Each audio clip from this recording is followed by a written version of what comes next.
Oke, assalamualaikum warahmatullahi wabarakatuh. Di pertemuan kelima ini,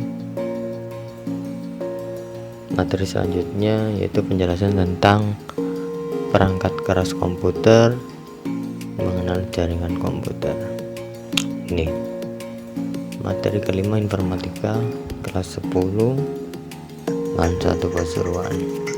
Perhatikan baik-baik jika kalian ingin bermain ataupun terjun ke jaringan. Yang pertama ada perangkat keras komputer, kemudian yang kedua mengenal jaringan komputer. Apa saja di situ? Kita ke slide selanjutnya.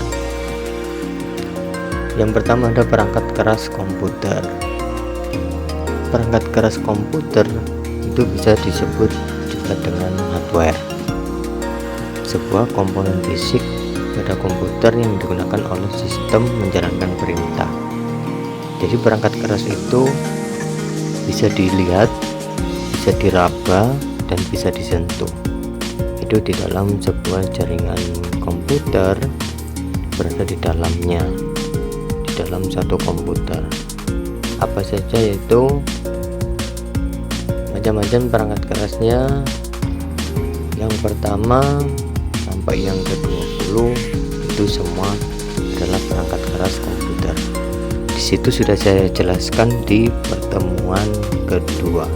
Jadi bisa dilihat di pertemuan kedua perangkat kerasnya itu dan penjelasannya seperti apa. Kita next selanjutnya.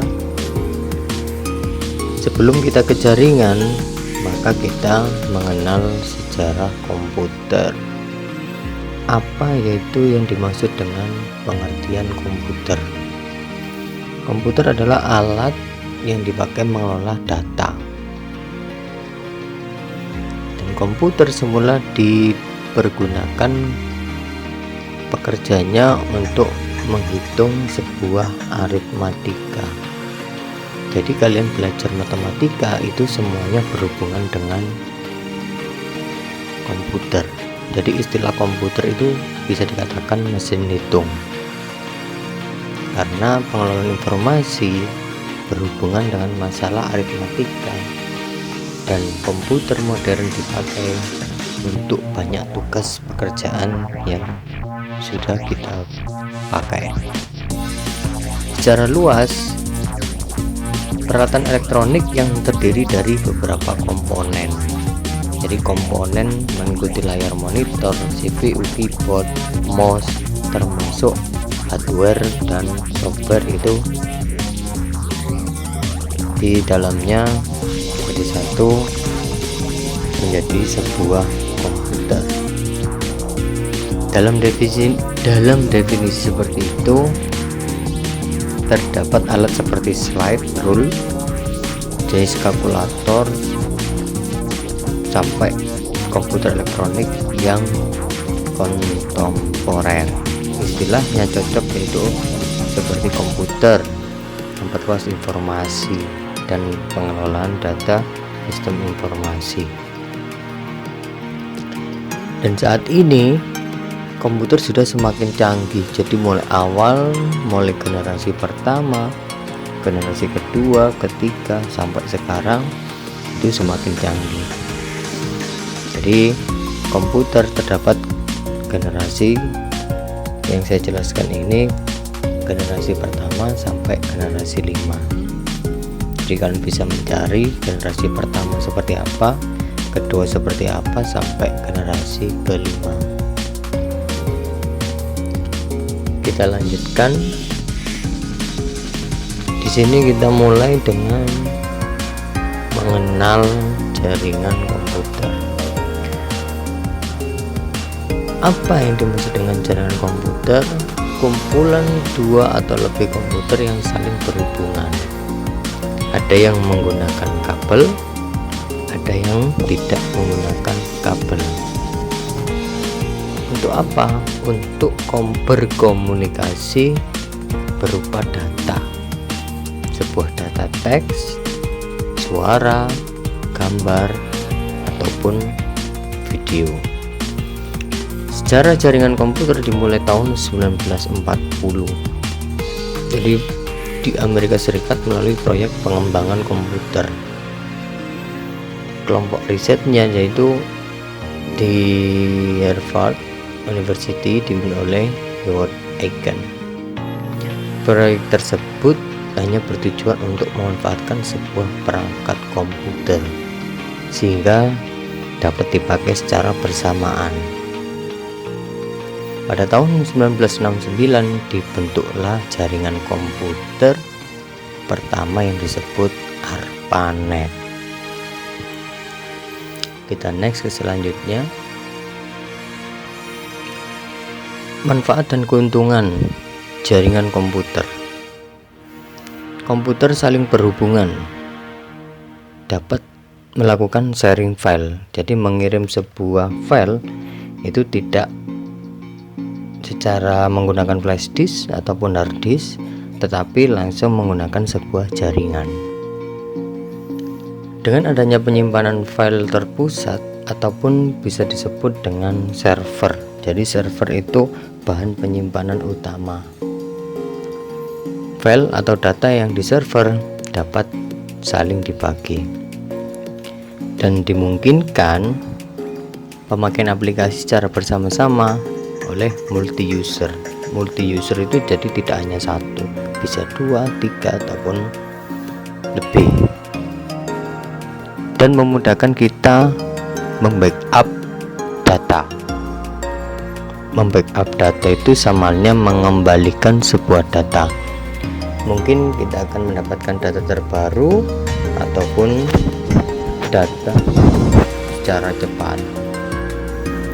Di sini yang saya jelaskan itu ada 3 untuk pengelompokan jenis jaringan komputer.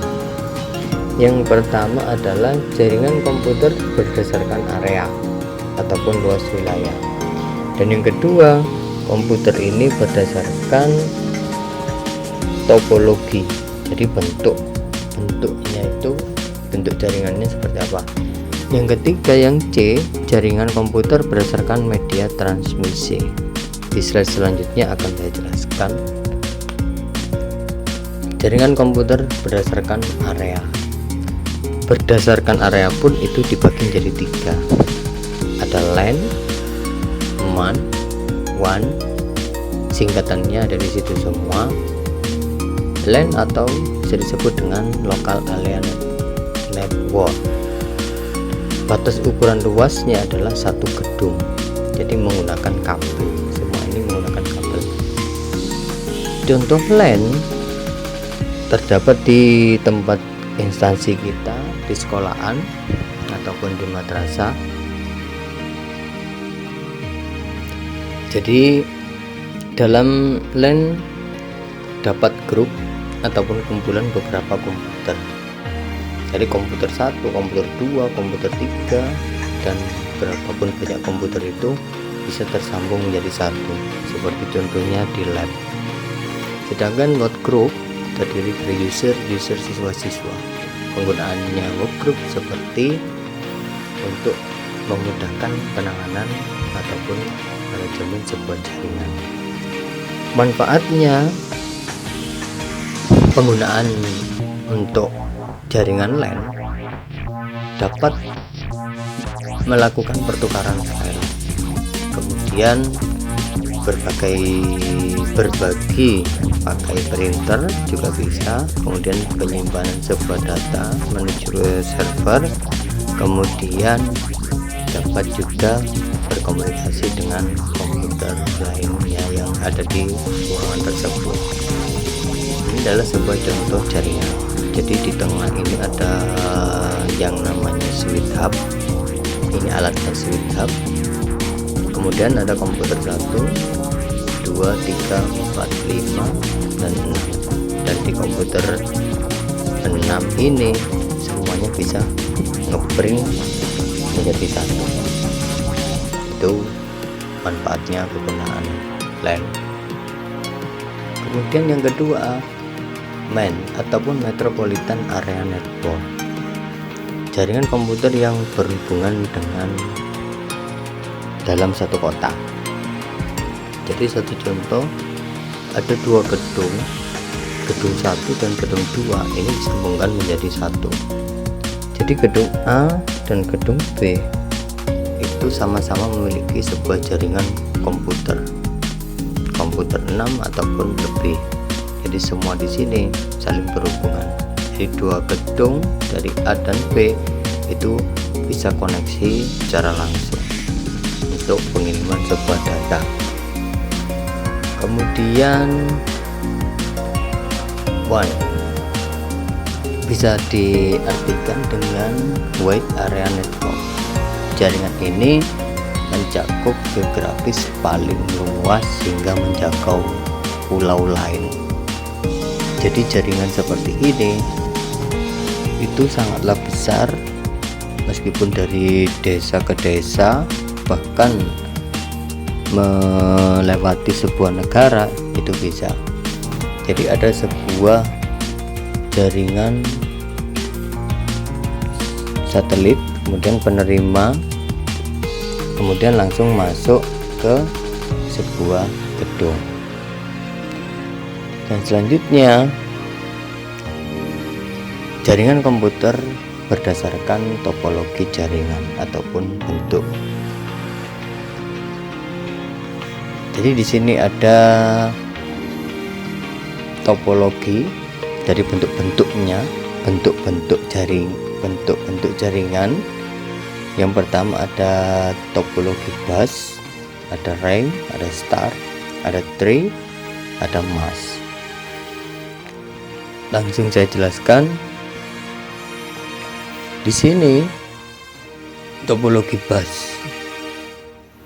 Topologi bus memiliki kelebihan yaitu infrastrukturnya sederhana dan hemat sebuah kabel. Tapi jika terjadi sebuah kerusakan pada salah satu komputer saja, seluruhnya akan rusak juga. Contoh jaringannya seperti apa? Nah, contoh jaringannya seperti ini. Jadi satu, kemudian di sini ada print, ada server, ada scanner, di sini ada sebuah router. Jika salah satu ini terpotong ataupun terkena putus, jadi semua komputer ini akan rusak. Mulai maksudnya rusak itu bukan rusak komputernya, tetapi untuk pengiriman sebuah data itu akan menjadi kendala karena ada kabelnya yang tidak tersambung. Kemudian jaringan dengan topologi ring atau sebuah cincin menghubungkan beberapa komputer dari ujung-ujungnya. Jadi dari komputer 1, komputer 2, komputer 3, komputer 4 ini akan nyambung. Cuma kalau di sini sampai terpotong, maka di komputer yang satunya, komputer dari sini ke sini itu masih bisa untuk mengirim sebuah data, cuma tidak bisa nyambung ke servernya seperti ini. Selanjutnya, pada jaringan topologi star bisa dikatakan bentuknya seperti bintang. Hal ini juga sangat mudah untuk dibangun, tetapi jika terjadi kerusakan pada salah satu titik jaringan, koneksi jaringan secara keseluruhan tidak terganggu. Jadi yang terganggu hanya komputer mana yang ada kendala. Jadi tidak semuanya akan menjadi terganggu ataupun rusak.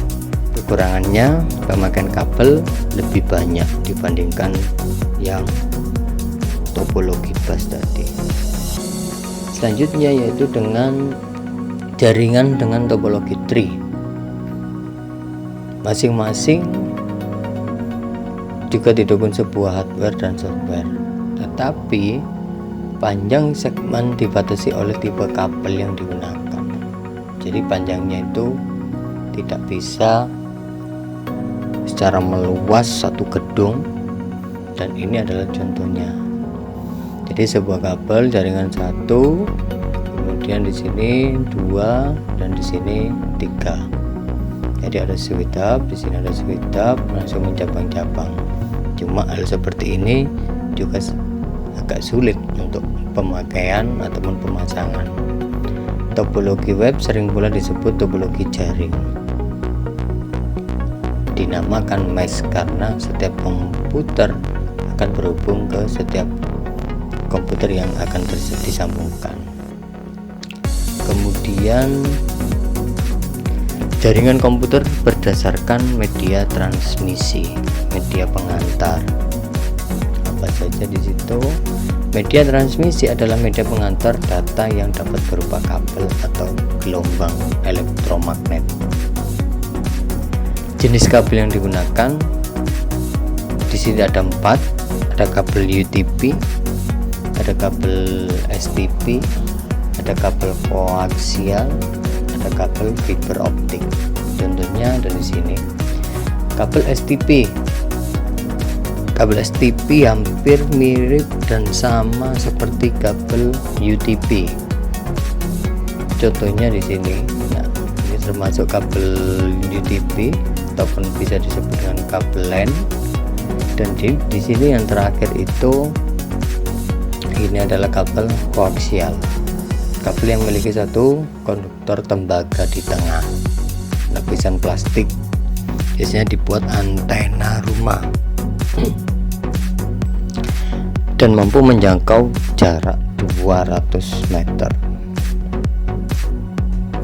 Selanjutnya kabel fiber optik yang saat ini digunakan jaringan Telkom itu semuanya menggunakan kabel fiber optik.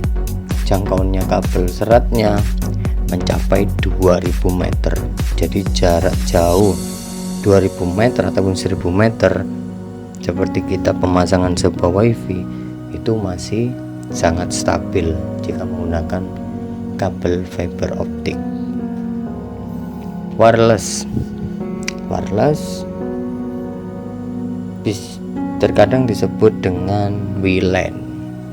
Kalau kita menggunakan sebuah wifi secara langsung itu adalah WLAN. Jadi wifi yang kalian pakai itu termasuk wireless local area network. Jadi jaringan komputer yang menggunakan gelombang radio hanya menggunakan sinyal. Kalau sinyalnya bagus berarti secara otomatis pemakaiannya juga akan semakin cepat.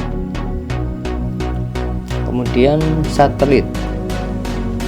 Jaringan satelit ini secara langsung dari terhubung ke sebuah satelit, kemudian ada stasiun satelit, kemudian dari situ nyambung ke bumi.